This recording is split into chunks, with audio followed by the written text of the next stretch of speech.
जैसा कि बच्चों हमने मोमेंट ऑफ इनर्शिया के बारे में देखा कि moment of inertia of a particle with respect an axis rotational is equal to the product of mass, यानी इस का मास का प्रोडक्ट रहेगा। किसका प्रोडक्ट करेंगे? स्क्वायर यहाँ पर होगा बच्चों।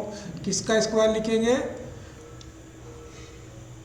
तो मोमेंट ऑफ इनर्शिया हम देख रहे हैं बच्चों, moment of inertia which the body revolving about an axis oppose, यानी रिवॉल्विंग का मतलब हो रहा है कि जो भी उस रिवॉल्विंग में एक्सिस के अपोज कर रहा है, चेंज इन रोटेशन मोशन, यानी रोटेशन मोशन को चेंज करने को ही हम जो चेंजेज आ रहा है उसका अपोज करने का जो चेंजेज आएगा known as moment of inertia.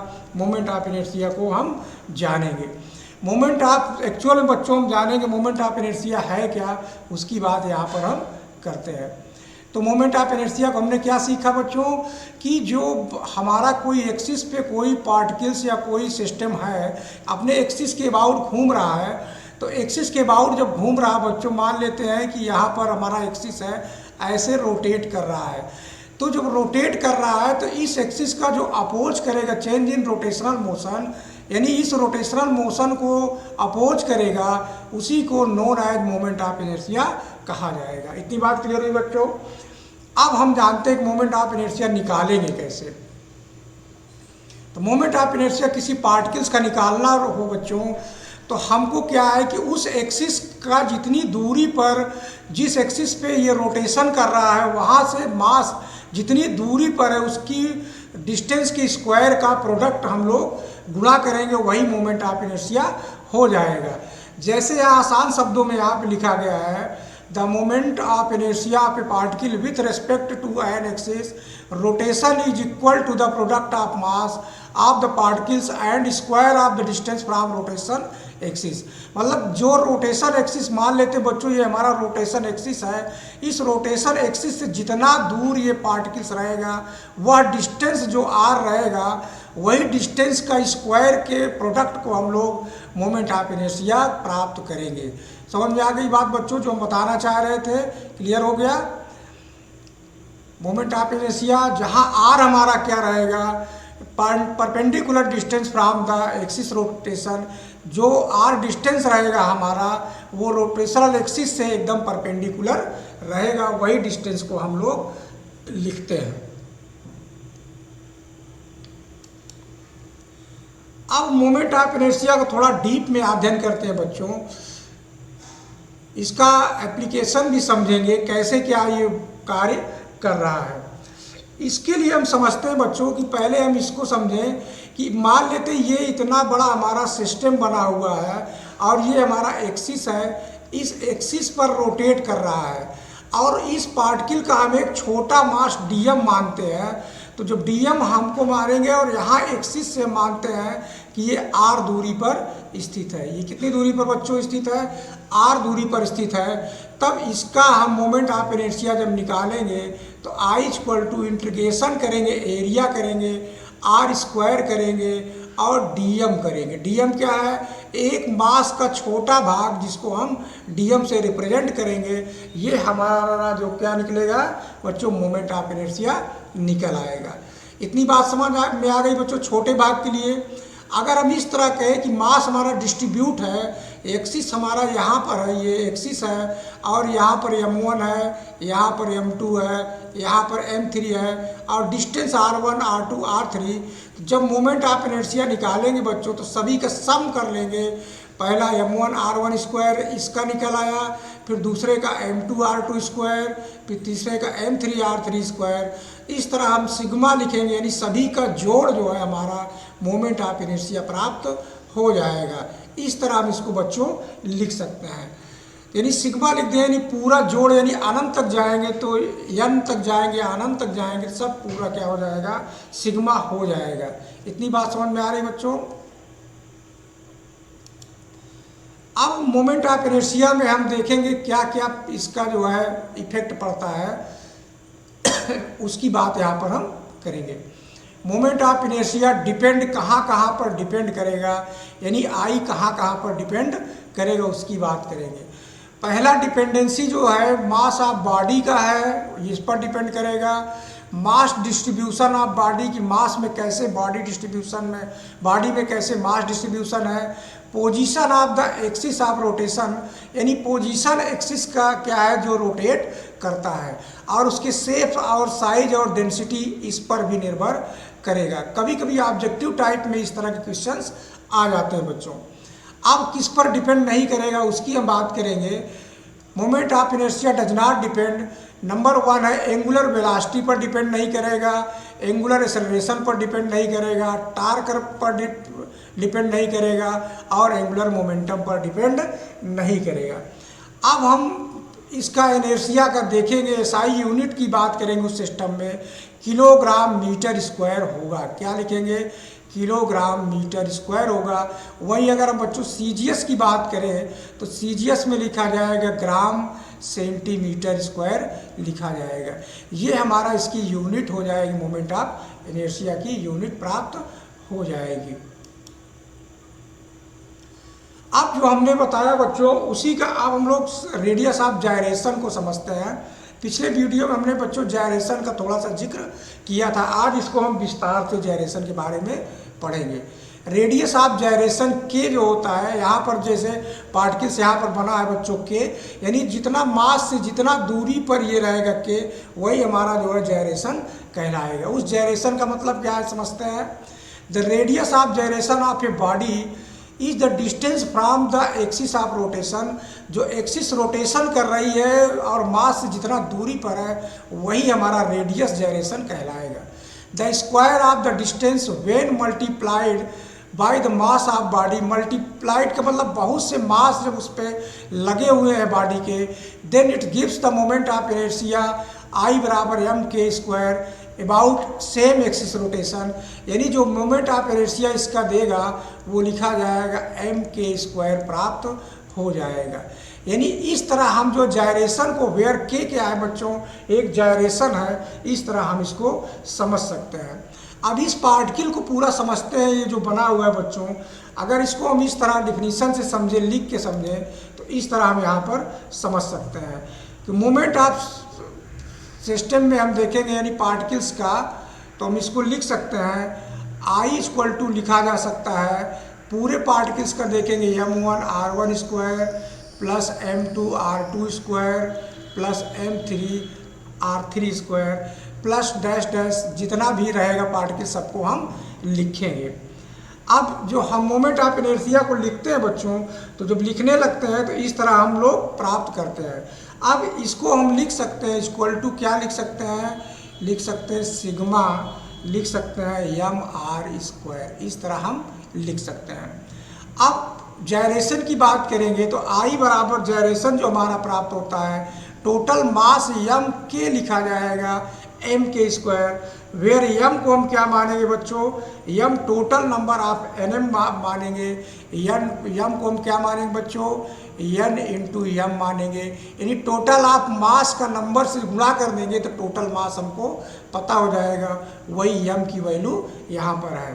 तो अब इसको हम लिख सकते हैं बच्चों कि m के स्क्वायर इक्वल टू लिख सकते हैं सिग्मा, इसको सिग्मा को ना लिख करके हम क्या लिखते हैं, इसमें पूरा इस तरह लिख लें m1 r1 का स्क्वायर प्लस m2 r2 का स्क्वायर प्लस हो जाएगा m3 r3 का स्क्वायर, इस तरह प्राप्त हो जाएगा। अगर इसको और हम सिंप्लीफाई करें बच्चों, और सिंप्लीफाई करेंगे तो इसको लिखा जा सकता है m के स्क्वायर इक्वल टू, यानी m को यहाँ से हम हटाते हैं नीचे ले जाते हैं तो k स्क्वायर इक्वल टू हो जाएगा ये m1 r1 का स्क्वायर प्लस m2 r2 का स्क्वायर और प्लस ये हो जाएगा m3 r3 हम लिख सकते हैं। अपान इसको हम लिख सकते हैं कैपिटल M, यहाँ पर हम लिख सकते हैं। इतनी बात समझ में आ गई बच्चों। ये कैपिटल M क्या है हमारा, जो हम NM लिखते हैं उसी को हम लोग कैपिटल M लिखेंगे। अर्थात हम कह सकते हैं कि m1 बराबर m2 बराबर m3, तो ये बराबर m के है, यानी ये total mass m1 m2 m3 अगर m के बराबर है तब हम उसको अगर नंबर ऑफ मास से गुणा कर देंगे तो इतना प्राप्त हो जाएगा। अब नंबर ऑफ मास में अगर हम कॉमन कर लें बच्चों, तो ये हमारा क्या प्राप्त हो जाएगा, ये हम बाहर करेंगे तो ये हो जाएगा R1 का स्क्वायर प्लस R2 का स्क्वायर प्लस R3 का स्क्वायर और बटे ये हो जाएगा M कैपिटल हो जाएगा।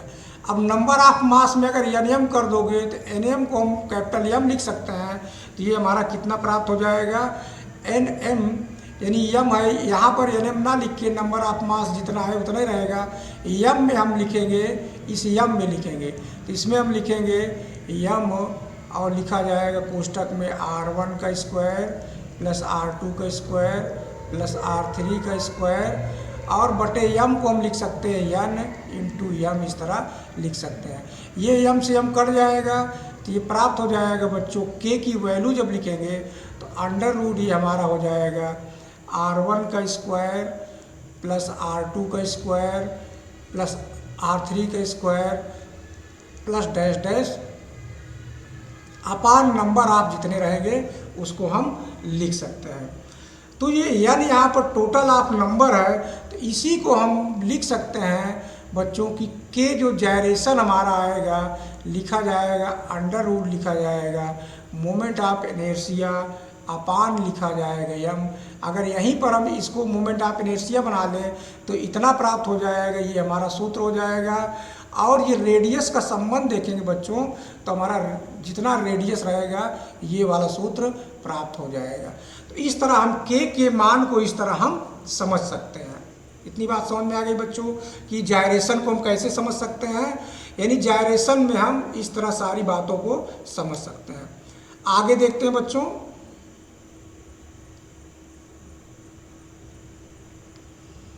रेडियस ऑफ जायरेशन डिपेंड किस पे रहेगा उसकी हम बात करेंगे। ये जायरेशन एक्सिस ऑफ रोटेशन पर डिपेंड करेगा और डिस्ट्रीब्यूशन ऑफ मास यानी मास का कैसे डिस्ट्रीब्यूशन है उस पर निर्भर करेगा। अब ध्यान दीजिए बच्चों, अब radius of gyration does not depend on, किस पर नहीं डिपेंड करेगा, मास ऑफ बॉडी। इसको बहुत ध्यान से समझना बच्चों, मास ऑफ बॉडी यानी डिस्ट्रीब्यूशन ऑफ मास बॉडी का तो होगा लेकिन मास ऑफ बॉडी पर डिपेंड नहीं करेगा।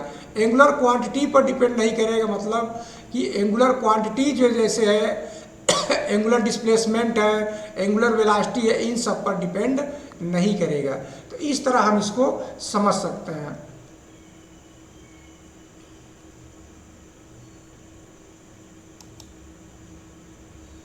अब यहाँ पर हम बच्चों थोड़ा सा समझते हैं कि सिमेट्रिक अगर आ जाए तो सिमेट्रिक के लिए हम कैसे समझेंगे उसकी हम बात यहाँ पर करते हैं।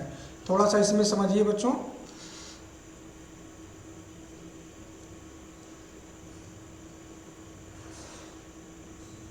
जैसे यहाँ पर चित्र में बना है बच्चों, देखिए सिमेट्रिक में, सिमेट्रिक सेपरेशन में जैसे बना है कि m मास ऑफ डिश है और r रेडियस है और ये सिमेट्रिक वाले को हमने जो है इतना भाग काट दिया, मतलब इतना भाग हमने काट कर निकाल दिया, इतना भाग। तो यानी m/4 अगर निकल गया है तो मास जो हमारा बचा, टोटल मास ये वाला मास हमारा कितना बचा बच्चों, ये मास बचा 3/4 m प्राप्त हो गया। तो m इतना प्राप्त हो गया और m/4 हमारा निकल गया, तो हम इसको कहेंगे कि m/4 पार्ट क्या हो गया, सेपरेट हो गया, यानी अलग हो गया, सेपरेटेड हो गया इतना m/4। तब इसमें रिमेनिंग मास जो हमारा बचेगा, रिमेनिंग मास की बात करेंगे, शेष जो रिमेनिंग मास हमारा बचा वो रिमेनिंग मास कितना बच्चों, 3/4। यानी टोटल मास से अगर हम घटा दें m/4 घटा दें तो इसको हल कर लेंगे तो 3m/4 प्राप्त हो जाएगा। जब मास हमको पता हो गया तो अब हमको मोमेंट ऑफ इनर्शिया रिमेनिंग कितना रह जाएगा, तो मोमेंट ऑफ इनर्शिया की हम बात करेंगे तो ये पहले I अगर मोमेंट ऑफ इनर्शिया था तब ये 3/4 moment of inertia I dash मान लेते कि नया मोमेंट ऑफ इनर्शिया बन गया। अब बच्चों जायरेशन की बात करेंगे अगर इसी में तो k बराबर अंडर रूट लिखा जाता है, I/m लिखा जाता है, I/m लिखा जाता है। अब यहाँ पर ध्यान दीजिए बच्चों, I/m हमने लिख दिया है। अब I का मान कितना 3/4 है, तो यहाँ पर हम बैठाएंगे अंडर रूट बैठाएंगे 3I/4 हो जाएगा पूरे बटे यम। यम को बच्चों में बैठाएंगे, मास हमारा रिमेनिंग कितना बचा, 3/4 यम, इतना हमारा मास बचा। अब 3/m कट जाएगा तो 3/4 कट गया तो ये प्राप्त कितना हुआ, √I/m प्राप्त हो गया। यानी हमने क्या देखा कि अगर हमको जायरेशन पता करना हो तो मास कितना भी निकाल दें लेकिन जायरेशन में कोई चेंजेस नहीं आ रहा, वही के बराबर प्राप्त हो रहा है। तो इसमें हम कह सकते हैं कि जायरेशन अगर हम बात करेंगे तो के रिमेन क्या रहेगा, के रिमेन रहेगा अनचेंज्ड। क्या लिख सकते हैं, के रिमेन अनचेंज्ड।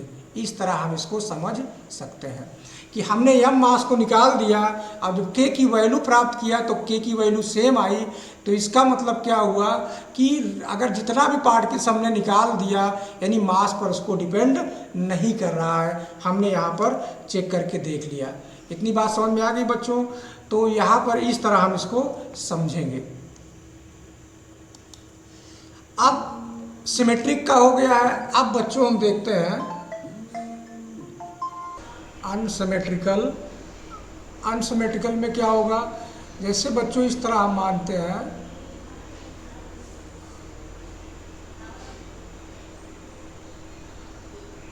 ये हमारा कोई यम मास का यहाँ पर है, इस तरह यम मास का इस तरह हम बना दे रहे हैं इसको,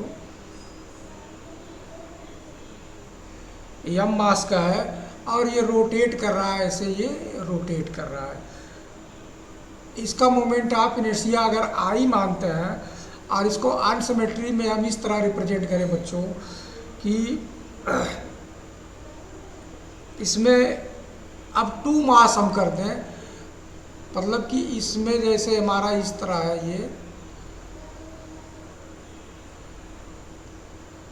यानी मास डबल कर दें, एक मास यम यहाँ कर दें, एक मास यम यहाँ कर दें, यानी डबल मास इस तरह हम कर दें, तब ये हमारा मोमेंट ऑफ इनर्शिया कितना हो जाएगा बच्चों, इसमें 2I मोमेंट ऑफ इनर्शिया यानी डबल इसका हो जाएगा। अब हम जायरेशन, रेडियस ऑफ जायरेशन की बात करेंगे तो k लिखा जाएगा √, फार्मूला क्या होता है बच्चों, I/m, I/m फार्मूला होता है। इसमें अगर हम मान बैठाएंगे तो √, ये हो जाएगा। अब लिखा जाएगा 2I/m, यम जुड़ के कितना हो जाएगा ये बच्चों, 2m हो जाएगा। तो 2m, 2 से 2 कट जाएगा तो कितना प्राप्त हो जाएगा, √I/m, यानी के ही बराबर हो जाएगा, यानी के बराबर हो जाएगा। ये तो हम लोगों ने क्या अनसिमेट्रिक नहीं बच्चों, यहाँ पर हमने सिमेट्रिक का ही पढ़ लिया। अब अनसिमेट्री की बात करेंगे बच्चों। ये मतलब ये सिमेट्री की बात हो गई है, यहाँ मिटा देते हैं जिससे आपको कंफ्यूज। ये सिमेट्री का हो गया, इधर हम बगल में खींचते हैं, यहाँ पर अनसिमेट्री की बात करते हैं। अनसिमेट्रिकल में अब इसमें जो मास अगर हम इस तरह समझे बच्चों कि ये मान लेते हमारा कोई इस तरह पे है,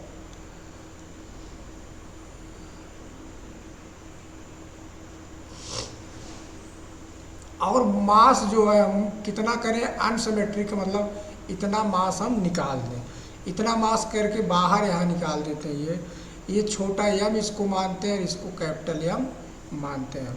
तो जो हमारा इनर्शिया चेंज आएगा वो लिखा जाएगा, यानी मोमेंट ऑफ इनर्शिया से थोड़ा सा इनर्शिया इसमें कम हो जाएगा, इतना मान हो जाएगा। तो जब हम इसमें जायरेशन लिखेंगे, रेडियस ऑफ जायरेशन लिखेंगे बच्चों, तो के बराबर √I लिखा जाएगा, माइनस जितना मोमेंट ऑफ इनर्शिया कम हुआ है वो लिखेंगे, अपान लिखेंगे चेंज ऑफ मास यानी कैपिटल यम से डेल्टा यम हम घटा देंगे। यानी ये छोटा यम हमारा है, इसको डेल्टा ना लिख के हम क्या लिखें बच्चों, केवल यम घटा देते हैं। जितना मास यहाँ पर रहेगा उसमें क्या होगा, के को हम घटा देंगे। तो के का मान सेम नहीं आया है, तो ये हमारा नया के डैश आ गया। इसके मतलब हो गया कि ये चेंज हो गया। क्या हो गया बच्चों, ये चेंज हो गया। तो हम क्या इसमें समझ रहे हैं कि सिमेट्री में रेडियस ऑफ जायरेशन कभी चेंज नहीं होता है और अनसिमेट्रिकल में gyration of radius of gyration change हो जाता है। हम इसको इस तरह समझ सकते हैं।